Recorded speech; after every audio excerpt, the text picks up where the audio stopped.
तरंग तरंग तरंग तरंग युवा तरंग। आइए हम प्रार्थना करें। इस कार्यक्रम में भाग ले रहे सभी युवक युवतियों को प्रभु के चरणों में समर्पित करते हुए उनके लिए आशीष और कृपा मांगते हैं। सब लोग मिलकर इस प्रोग्राम में पूरे दिल से, पूरे मन से भाग लें और इस समय आइए हम प्रार्थना करें।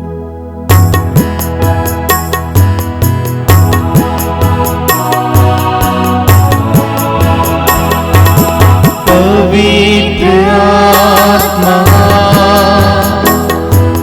पवित्र आत्मा, तेरा स्वागत है,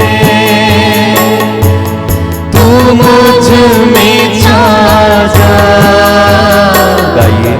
पवित्र आत्मा, पवित्र आत्मा, तेरा स्वागत है,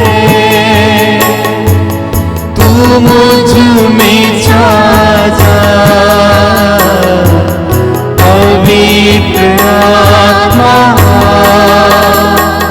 तेरे आगे मैं हाथ उठाऊं, तेरे चरणों में शीश झुकाऊं। तेरे आगे मैं हाथ उठाऊं, तेरे चरणों में शीश झुकाऊं।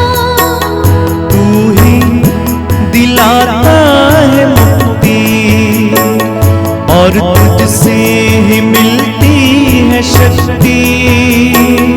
तू ही दिलाता है मुक्ति और तुझसे ही मिलती है शक्ति। जग में न कोई तुझसे बड़ा, मददगार तू है सदा। जग में न कोई तुझसे बड़ा, मददगार तू है सदा। एक साथ मिलकर गाइए।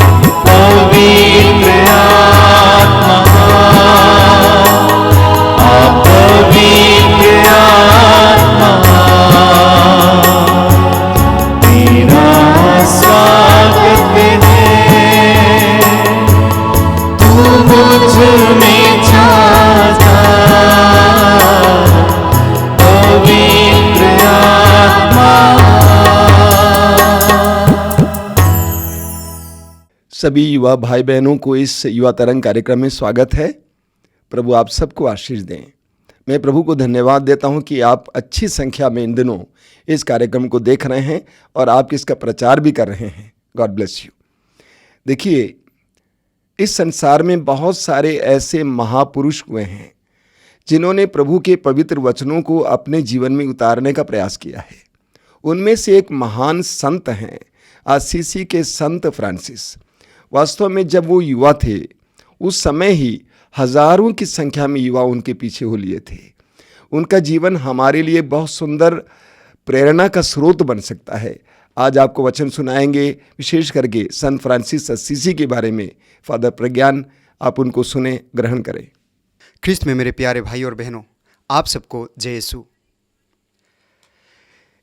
इटली के असीसी नामक एक शहर में पियत्र दी बेनार्दने और पीका नामक पति पत्नी रहते थे। पियत्र दी बेनार्दने कपड़े के बहुत बड़े व्यापारी थे, जाने माने व्यापारी थे। वो विदेशों में जाते थे कपड़े का व्यापार करने के लिए और उनको लौटते लौटते 1-2 महीना लग जाते थे। और एक बार ऐसा हुआ कि वो बाहर थे, बिजनेस करने के लिए गए थे, व्यापार करने के लिए गए थे और उनकी पत्नी सन 1181-82 में एक बच्चा को जन्म देती है। उस बच्चा का जियोवानी नाम से बपतिस्मा दिलाती है। जब उनके पति वापस आ जाते हैं, उनको पता चलता है कि उनका बेटा का नाम जियोवानी है और वो पसंद नहीं करते और वो उनका नाम फ्रांसिस को रखते हैं। हो सकता है उसकी पत्नी फ्रांस की थी, इसलिए वो अपना बेटा का नाम फ्रांसिस को रखा, या हो सकता है उनकी पत्नी का जो उस नाम से कुछ रिश्ता था। उनका बेटा बढ़ता गया, वो लैटिन में पढ़ना लिखना सीखा और फ्रेंच भी सीखा, लेकिन पढ़ने में कमज़ोर था। जब वो बड़ा हो गया तो शहर के दूसरे लड़कों की तरह साधारण रूप से सांसारिक चीज़ों के पीछे पड़ता था। वो नाम के लिए, काम के लिए दौड़ता था, पार्टी करता था, गाना गाता था, दूसरों के साथ मिलकर समय गंवाता था, पैसे उड़ाता था। और उनके पिता बहुत खुश थे, क्योंकि उनके पिता चाहते थे कि वो राजा बने, और फ्रांसिस्को भी चाहते थे कि वे राजा बने। और उनके पिता साधारण रूप से सांसारिक जीवन जीते थे, मोह माया नाम धन इसके पीछे पड़ते थे। लेकिन उनकी जो पत्नी पीका आध्यात्मिक जीवन जीती थी, और उनको चिंता होता था कि उनका बेटा आगे बढ़कर क्या करेगा। और इस समय जब उनका बेटा बड़ा हुआ तो सन 1202 में आसिसी और पेरुजिया के बीच में युद्ध शुरू हुआ, और फ्रांसिस्को के पापा फ्रांसिस्को को उस युद्ध में भाग लेने के लिए भेजता है, और फ्रांसिस्को घोड़े पर सवार होकर जाते हैं।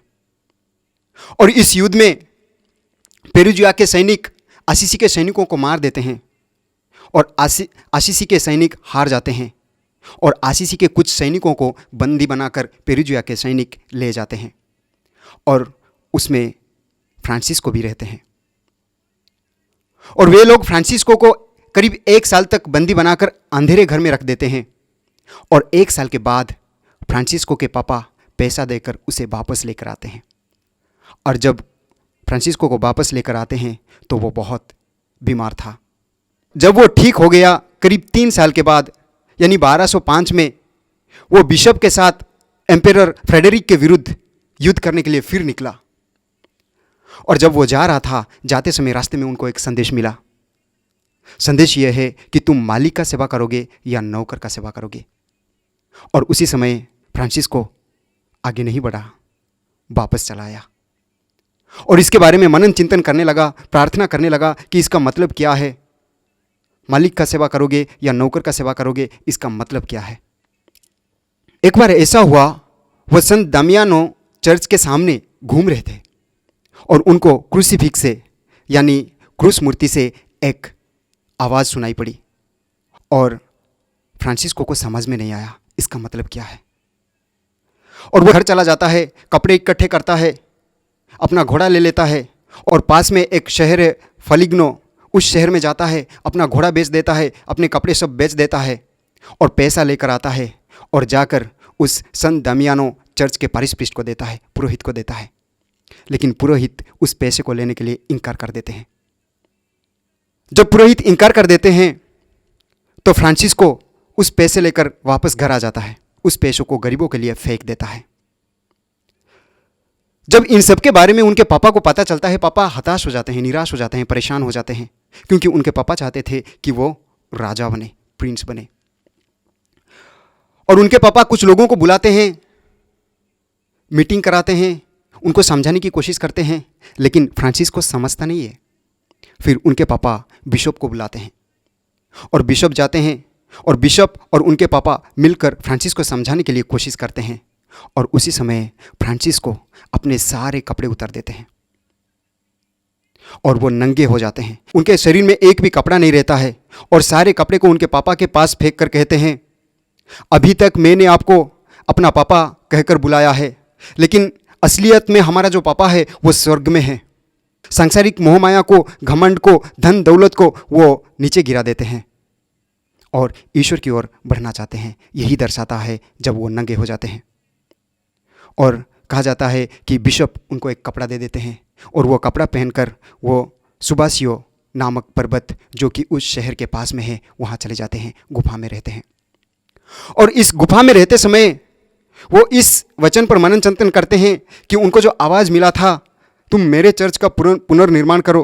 एक बार फ्रांसिस्को 1208 में 4 फरवरी को संत माथियास के पर्व के दिन मिसा में भाग ले रहे थे, और उस दिन उनको एक संदेश मिला सुसमाचार से। उस दिन का सुसमाचार था मत्ती के सुसमाचार अध्याय 10 पद संख्याएं 7 और 9 से 11 तक। सुसमाचार का जो वचन था वो वचन यह था कि राह चलते समय यह संदेश दिया करो कि स्वर्ग का राज्य निकट है। अपने फेटे में सोना चांदी पैसे नहीं रखो। राह चलते समय ना तो अपने साथ झोली लो, ना 2 कुर्ते लो, ना जूते लो, ना लाठी लो, क्योंकि मजदूरी को भोजन का अधिकार है। यही वचन था। और यही वचन जब फ्रांसिस को सुनते हैं तो वो कहते हैं कि मैं यही वचन की खोज में लगा था और यही वचन मुझे मिला, और वो बहुत खुश हो जाते हैं और उस वचन के अनुसार जीवन निर्वाहित करने के लिए कोशिश करते हैं। और उस दिन से वो ठान लेते हैं कि वो निर्धनता का जीवन जिएंगे, गरीबी का जीवन जिएंगे, और वो अपना कपड़ा उतार देते हैं और बोरा पहन लेते हैं। जब फ्रांसिस को आध्यात्मिक जीवन जीने लगते हैं तो बहुत सारे लोग धीरे धीरे उनका अनुयायी बन जाते हैं, उनका फॉलो करने लगते हैं। और फ्रांसिस्को को पता नहीं चलता कि वो कैसे लोगों को संचालित करे, इसलिए वो 4 ऑर्डर्स बनाते हैं। जो पहला ऑर्डर है वो है फ्रांसिस्कन, और उसमें 3 फेज होते हैं। पहला जो है फ्रांसिस्कन कन्वेंचर, और दूसरा है फ्रांसिस्कन ऑब्जर्वेंस, और तीसरा है फ्रांसिस्कन कापुचियन। और जो दूसरा ऑर्डर है वो है सेंट क्लेयर, और जो तीसरा है वो है SFO सेक्युलर फ्रांसिस्कन ऑर्डर, जिसमें शादीशुदा वाले हैं, और जो चौथा है युवाओं के लिए। जब हम उनके चमत्कारों के बारे में देखते हैं तो बहुत सारे चमत्कार उनके जीवन में हुआ है, लेकिन कुछ चमत्कारों के बारे में हम अभी सुनेंगे। गुबियो नामक का एक शहर था। उस शहर के लोगों को एक भेड़िया परेशान करता था, लोगों को डराता था, अटैक करता था, उनके भेड़ बकरियों को खा जाता था। लोग बहुत परेशान थे, उनको पता नहीं चलता था कि उस भेड़िया का क्या किया जाए। और किसी ने जाकर फ्रांसिस्को को बताया, और फ्रांसिस्को जाते हैं और उस भेड़िया को ढूंढ कर निकालते हैं और उसे डांटते हैं कि भेड़िया तुझे ये सब करना नहीं चाहिए। और वो कहते हैं, उनको समझाते हैं, और कहा जाता है कि भेड़िया समझ जाता है। लेकिन फ्रांसिस्को उस शहर के लोगों से कहते हैं कि वे उस भेड़िया को खाने पीने के लिए दें, और तब से उस भेड़िया फ्रांसिस्को का बात मानकर किसी का हानि नहीं करता। उनके चमत्कारों के बारे में देखें तो एक महिला का इकलौती बेटी मर गई थी, और फ्रांसिस्को प्रार्थना करते हैं और वो जीवित हो जाती है। वो जिनके लिए प्रार्थना करते थे वो सफल हो जाता था। जो अंधे थे उनको दृष्टिदान दी, और जो लंगड़े थे उनको चलाया, जो निसंतान थे उनके लिए प्रार्थना की और उन्हें संतान मिला। इस तरह एक बार वो अपने मित्रों के साथ स्पोलेटो जा रहे थे, और स्पोलेटो में एक पेड़ के ऊपर बहुत सारे पक्षियां बैठे थे, और फ्रांसिस्को उस पक्षियों को प्रभु का वचन सुनाते हैं। कहते हैं, प्रभु का स्तुति करो, प्रभु का आराधना करो, क्योंकि वो तुम्हें पंख दिया है उड़ने के लिए, वो तुम्हें मुफ्त में खाने पीने के लिए देता है। जो हम देखते हैं मत्ती के सुसमाचार अध्याय 6 पद संख्या 26 में। आकाश के पक्षियों को देखो, वे कैसे बढ़ते हैं, वे ना तो श्रम करते हैं और ना लूनते हैं। और इस तरह फ्रांसिस्को सूर्य को अपना भाई मानता था, और चंद्रमा को अपना बहन, और मृत्यु को भी वह अपना बहन माना। और कहा जाता है वो मृत्यु को बहुत प्यार करते थे, एक लवर की तरह प्यार करते थे। फ्रांसिस्को का अंतिम जो इच्छा था, वो इच्छा यह है कि वो यीशु के लिए मारे जाए, यानी मार्टर बने। वो इसलिए सन 1212 में मोरक्को जाना चाहते थे, क्योंकि वो मुस्लिम देश है, और वहाँ जाकर यीशु के बारे में सुनाना चाहते थे ताकि वो मारे जाए।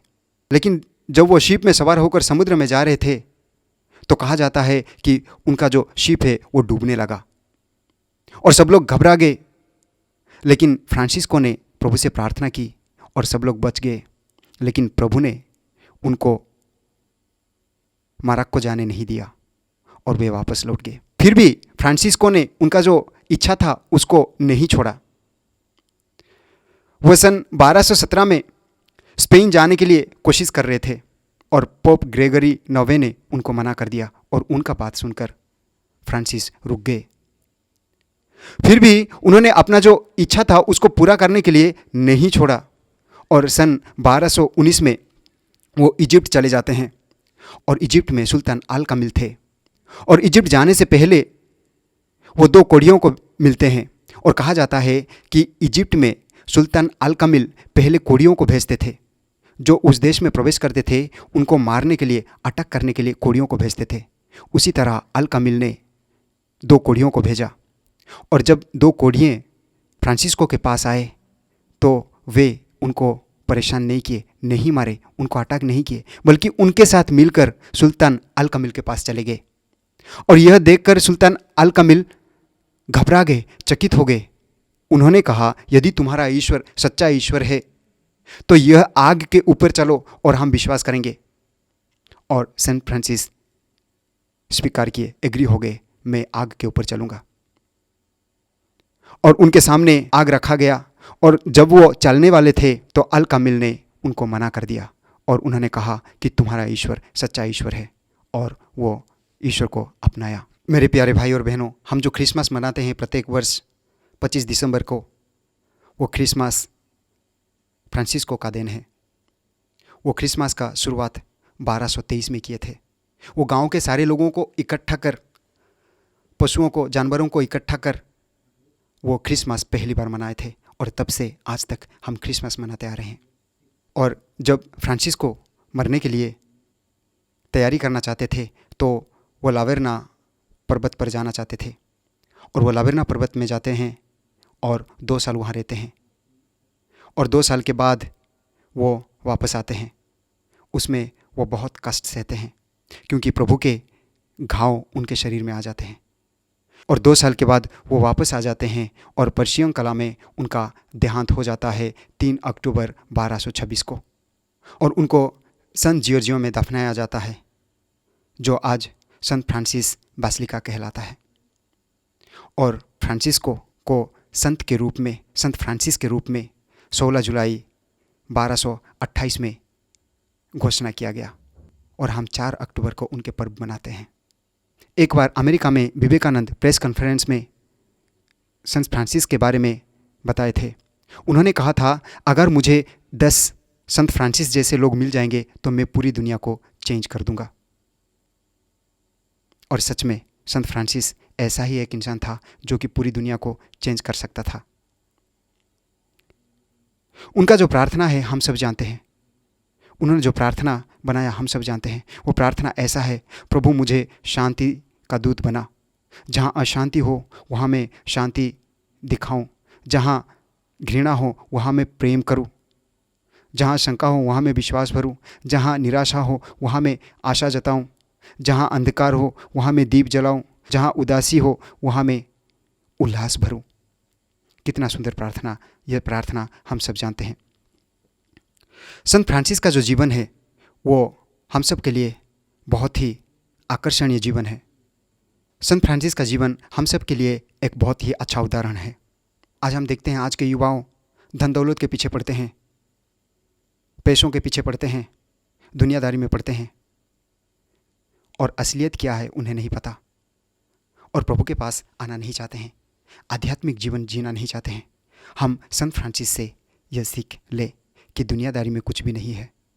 अगर संत फ्रांसिस दुनियादारी के पीछे पड़े होते और राजा भी बने होते तो शायद आज उनको उतना ज़्यादा लोग नहीं जानते जितना लोग आज उन्हें जानते हैं। संत फ्रांसिस के जीवन से हमको क्या क्या सीख मिलता है? संत फ्रांसिस के जीवन से हमको जो पहला सीख मिलता है वो यह है कि सभी लोगों का अतीत होता है, और अतीत में हम लोग भले बुरे बहुत कुछ कर जाते हैं, और जिसके द्वारा हमें शर्मिंदा होना पड़ता है, और आगे हम कुछ अच्छाई करने के लिए शर्माते हैं। जो हम देखते हैं लूकास के सुसमाचार अध्याय 9 पद संख्या 26 में, उसमें प्रभु का वचन कहता है, जो मुझे और मेरे शिक्षा को स्वीकार करने में लज्जित होता है, मानव पुत्र भी उसे स्वीकार करने में लज्जित होगा। हमें अपना अतीत को लेकर लज्जित नहीं होना चाहिए, बल्कि अपने अतीत को स्वीकार कर आगे प्रभु के राह पर चलना चाहिए। और दूसरा हम देखते हैं परेशानियों, पीड़ा, दुख, कष्टों के माध्यम से प्रभु हमसे बात करते हैं। प्रभु का वचन कहता है मत्ती के सुसमाचार अध्याय 16 पद संख्या 24 में, जो मेरा अनुसरण करना चाहता है वो आप आत्मत्याग करे और अपना क्रूस उठाकर मेरे पीछे हो लिए। प्रभु का जो अनुसरण करते हैं उनको आत्मत्याग करना जरूरी है, जैसे संत फ्रांसिस ने किया, और अपना क्रूस उठाकर प्रभु के पीछे चलना होगा जैसे संत फ्रांसिस ने किया। और तीसरा बिंदु यह है कि प्रभु हमें आराम जीवन से बुलाते हैं। जब आदमी आराम जीवन जी रहा होता तो वो रिस्क लेना नहीं चाहता है, लेकिन प्रभु हमें कहते हैं यशायाह का ग्रंथ अध्याय 1 पद संख्या 9 में, तुम ना तो डरोगे और ना घबराओगे, क्योंकि तुम जहाँ कहीं भी जाओगे प्रभु तुम्हारे साथ होगा। तो इसीलिए हम अपने आराम जिंदगी को छोड़कर प्रभु के कार्य करने में ना डरें। जितने भी युवाओं हैं, युवाओं के लिए यह एक संदेश है। वे सोचते हैं कि धन दौलत सब कुछ है, सांसारिक मोह माया सब कुछ है, रिस्क लेना नहीं चाहते हैं, भगवान के पीछे जाने से हमें क्या मिलेगा। लेकिन प्रभु हमें यह कहते हैं तुम जहाँ कहीं भी जाओगे प्रभु तुम्हारे साथ होगा। और जो आखिरी बिंदु है वो है प्रार्थना। संत फ्रांसिस रात भर प्रार्थना करते हैं। हम देखते हैं यीशु भी रात भर प्रार्थना करते हैं। हम देखते हैं लूकास के सुसमाचार अध्याय 6 पद संख्या 12 में यीशु रात भर अकेले में पहाड़ी पर प्रार्थना करते थे। चौथा बिंदु यह है कि प्रार्थना। हम देखते हैं लूकास के सुसमाचार अध्याय 6 पद संख्या 12 में प्रभु यीशु रात भर जाकर प्रार्थना करते थे, और उसी तरह संत फ्रांसिस भी जाकर प्रार्थना करते थे और दिन में भीख मांगते थे। संत फ्रांसिस ने गरीबी का जीवन बिताया, भीख मांगकर अपना जीवन बिताया, लेकिन आज पूरे दुनिया के लिए, पूरे संसार के लिए एक हीरो बना, एक उदाहरण बना, हम सब के लिए एक उदाहरण बना। आइए हम अपने जीवन में सांसारिक मोह माया, पैसे, धन, दौलत, नाम, इन सब को छोड़कर आध्यात्मिक जीवन जीने की कोशिश करें, ताकि हम स्वर्ग में पूंजी जमा कर सके। सबको जय यीशु। धन्यवाद फादर प्रज्ञान, इतनी सुंदर प्रस्तुति के लिए। आइए हम प्रार्थना करें। ये दयालु प्रभु यीशु, धन्यवाद देते हैं संत फ्रांसिस के लिए, जिन्होंने अपने जीवन में तेरे वचनों को उतारने का प्रयास किया। युवावस्था में ही उन्होंने तुझे जाना, पहचाना और तेरे लिए अपने जीवन को समर्पित किया। आज हम विशेष रूप से उनकी मध्यस्थता के द्वारा सभी युवक युवतियों के लिए प्रार्थना करते हैं। युवावस्था एक कठिन और नाजुक अवस्था है, जब हम आसानी से फिसल जाते हैं, गिर जाते हैं। संत फ्रांसिस की विशेष मध्यस्थता द्वारा मैं प्रार्थना करता हूँ, हे प्रेमी प्रभु यीशु, कि उनको ऐसी कृपा प्रदान कर कि वे इस फिसलन भरे मार्ग पर चलते हुए भी तेरी ओर देखें, तेरे वचनों पर विश्वास करें और अपने जीवन में सन्मार्ग को पकड़ सके। उनको बराबर तेरा प्रकाश मिलता रहे, वे भटके नहीं बल्कि तेरे मार्ग पर चलते रहे। तूने स्वयं हमारे लिए प्रार्थना की है कि हम लोग भटके ना, हम बहकाए ना जाएं, बल्कि संसार में जीते हुए भी स्वर्गोन्मुख जीवन जी सके, एक ऐसा जीवन जी सके जिसके अनुसार हमें एक आध्यात्मिक संतुष्टि मिले, अपने जीवन में जीने का एक मकसद मिले। प्रभु यीशु, हमारी इस प्रार्थना को ग्रहण कर। आमीन। अपना सिर झुकाइए। सर्वशक्तिमान परमेश्वर, पिता, पुत्र और पवित्र आत्मा आप लोगों को आशीर्वाद प्रदान करें। आमीन। जय यीशु। हे प्रभु, मुझे तेरा दास बना। हे दाता, मुझे तेरा शांति का दूत बना। हे प्रभु, मुझे तेरा दास बना। हे दाता, मुझे तेरा शांति का दूत बना।